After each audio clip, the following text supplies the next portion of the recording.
High value basketball, like, share, and subscribe, family. Let's get into it. Have y'all noticed this theme that's going on with this current batch of players? I'm gonna pause just for a second. I know y'all see the thumbnail. You already know I'm finna go with this. Like, what are we doing, fam? I guess it was only a matter of time before Steph Curry started to just come out of his bag. Cause, man, I'm really seeing this recurring theme that's starting to emerge now with the current batch of players who really do think they are God's gift to basketball. Like they really are. They really are falling into their own. What is it? Like, they smelling their own stink right now, man. And it's not saying it's sad, but it's like, dang, yo, like, dude, is this really happening, man? Like, it makes it hard to be like really rooting for these guys when they really think so highly of themselves, man. Like, I don't even know what to do with it no more, man. I really don't. It's funny because it should have seen it coming. The way that Steph has, showboated basically the whole, like, 2/3 of his career. All of the things that he does on the court. Throwing the hands and the, turning his back on shots before they go in. All the shimmying. We was really believing the hype that was just kind of on the court celebration stuff, and he's the babyface killer and all of that. And now he really comes out saying that he thinks he's the best point guard ever. And I just gotta say, dang, man. Like, are we, dang, man, we really doing this stuff? We really doing this, huh? And I definitely see the recurring thing because it's the reason why it's sad.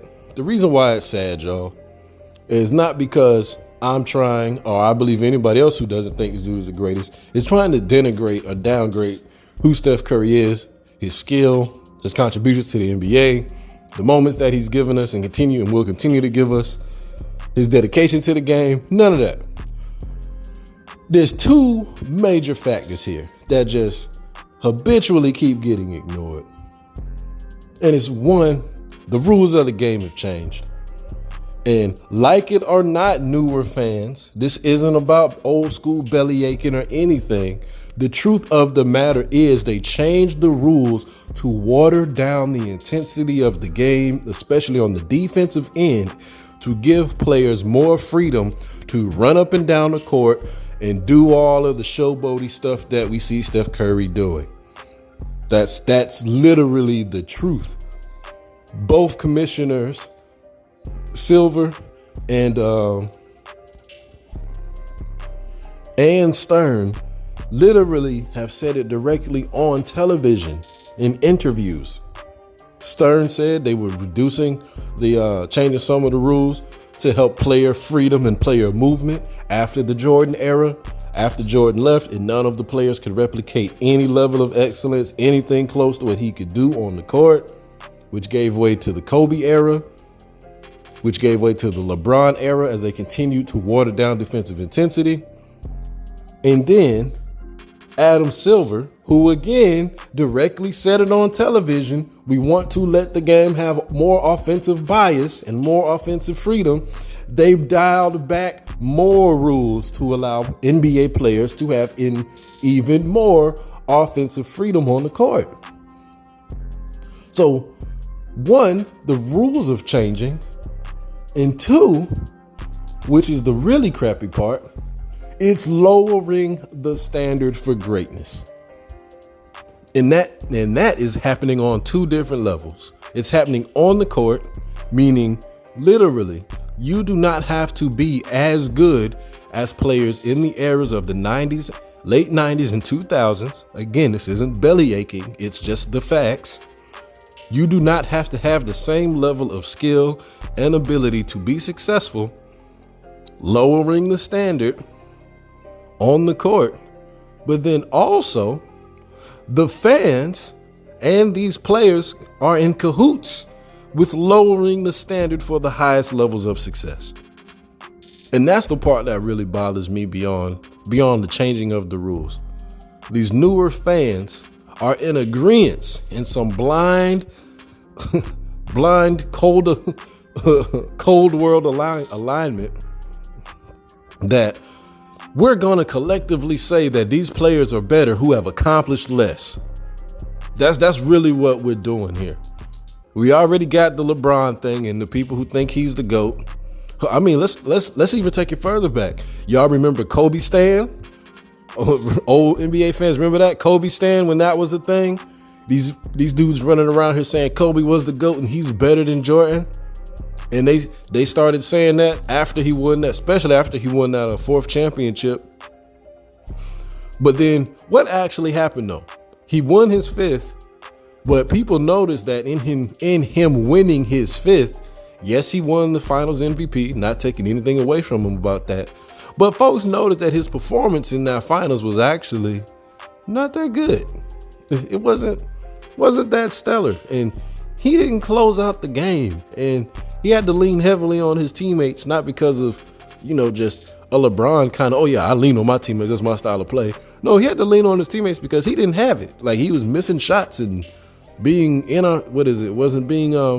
wasn't playing in the flow of the game very well. And all of these kind of things that, again, fans who saw both Jordan and Kobe play, they was like, oh, okay, well, maybe maybe he's a 1B to the 1A. After that happened, and then of course after him tanking the Lakers for the second or the last third of his career, completely tanking the franchise, decent NBA fans backed off of the whole Kobe is the GOAT thing. They backed off of it because they could see in real time what the heck was going on, and they honored a higher level of excellence because folks had seen the comparison of the two. But then we roll on to the LeBron thing. And again, not taking nothing from LeBron, all-time great. I have him in my top 5. I know some other fans don't even have him that high. I have him as the best small forward in the NBA history. Yes, above Larry Bird. You can be mad at me all you want for saying that. But we again lowered the standard. Because again, especially if there's any LeBron fans who are listening, this isn't an attack on LeBron. This is, again, about looking at the standard and the previous standard that has always been for the history of the NBA. Not just adoration of Jordan. For the whole entirety of the NBA. LeBron leaving Cleveland as the best player in the league, as the face of the league, as the man in the league, as the man on his team, and going to somebody else's team was an unprecedented move. Never happened in history of NBA superstardom, megastardom. People were dubbed super megastars in the NBA because they had the ability to lead the organization that they was originally with, to lead them to the chip. That had always been the standard. And like it or not, LeBron could not do it. He just couldn't. And he couldn't do it, not just because his team wasn't that good and this, that, and the other. Those final 3-4 years he was there in Cleveland, his team was the number 1 team in the NBA, wins-wise.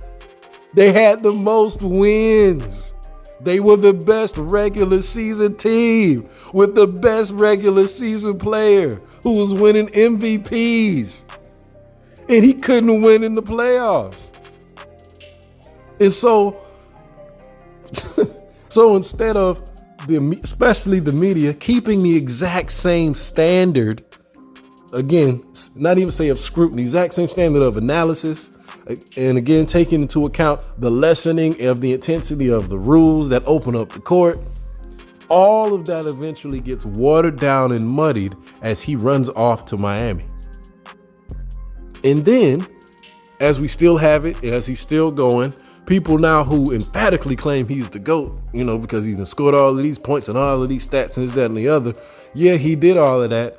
But again, the standard for any sport, for every sport, is not collecting stats. It's winning. And like it or not, situations or not, him going up against bigger competition or not, he has one less than Jordan. He has one less than Bill Russell. He has one less than Magic Johnson. He's one less than Kareem. He's one less than Kobe. He's one less than.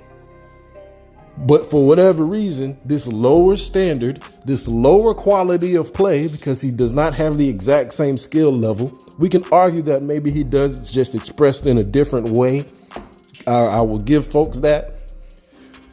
Regardless of such, the whole accumulation of what he has brought to the court, it's lesser than folks who came before him.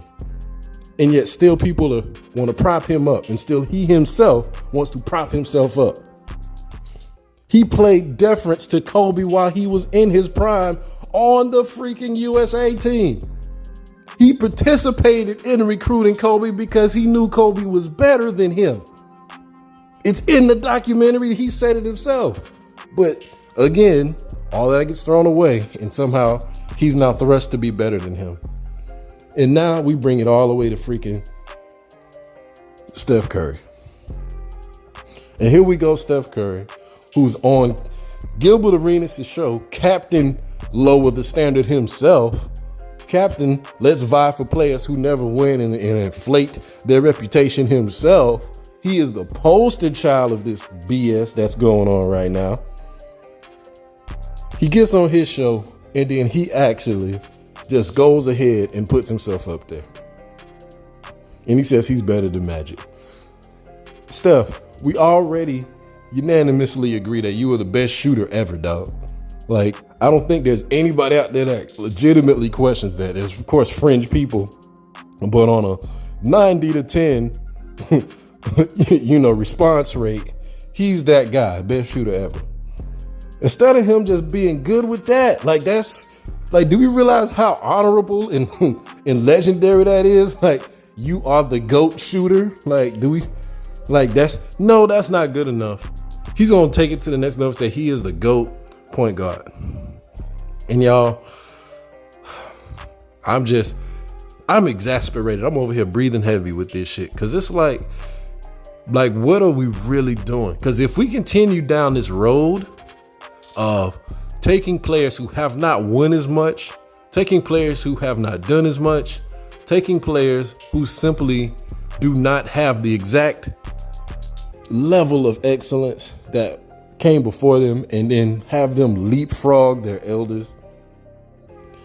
I'm pretty sure the NBA is going to run itself into its own grave if that's how we're going to keep doing it. If we keep lowering the bar, do you realize that lowers the quality of things? Like, let's step aside from basketball for 2 seconds and let's talk about like food, for instance. You got Michelin star restaurants. Folks who don't know, a Michelin star restaurant is a restaurant that has exquisite food. And because their food is so exquisite, so high quality, they charge high prices. That Michelin star is the gold standard for food. It is the gold standard. You can't literally get food that's better tasting, more nutritious, with all of that type of stuff. So what happens if we start saying Red Lobster is a Michelin star restaurant? Red Lobster is a middle of the road seafood restaurant. It is literally, there is one next to every mall in America. It's a regular behind restaurant, but we keep saying all of a sudden, Red Lobster is a Michelin star restaurant. Red Lobster is a Michelin star restaurant. We denigrate and lower the standard for actual Michelin level restaurants. And we now begin to go down a road where we lie to ourselves about what actually is good, what actually is tasty, what actually is valuable. And if we continue to do so, a new restaurant will open that's worse than Red Lobster, but give it 20 years, folks will be like, this is better than Red Lobster. And now it's the new Michelin star level. Oh, you want to hear that doesn't work for you? I'm staying in the food analogy. This GMO food that's coming out. We all know that that's a real thing. GMO fruit and vegetables and meat all over the place popping out. What happens in 50 years if they start saying that's real meat? Then what? Lowering the standard. And that's what we're doing with these current level of stars. These are GMOs. These are GMO legends, man.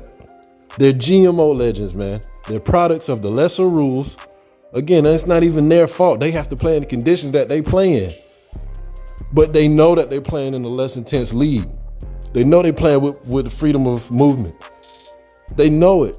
And yet, in spite of all of that, instead of being humble, instead of taking on the titles that the fans are supposed to give them, they take it upon themselves and are now crowning themselves as the best ever. If y'all don't get y'all behinds out of here, man, and if y'all fans that agree with these fools do not get yourselves the heck up out of here, y'all is going to kill the sport. Like, I don't think that's what y'all don't realize will be the problem here. You're going to water down excellence. And if you continue to water down excellence, you will help reinforce it losing its value. And if it loses enough value, it becomes irrelevant and then dies. That's what actually happens.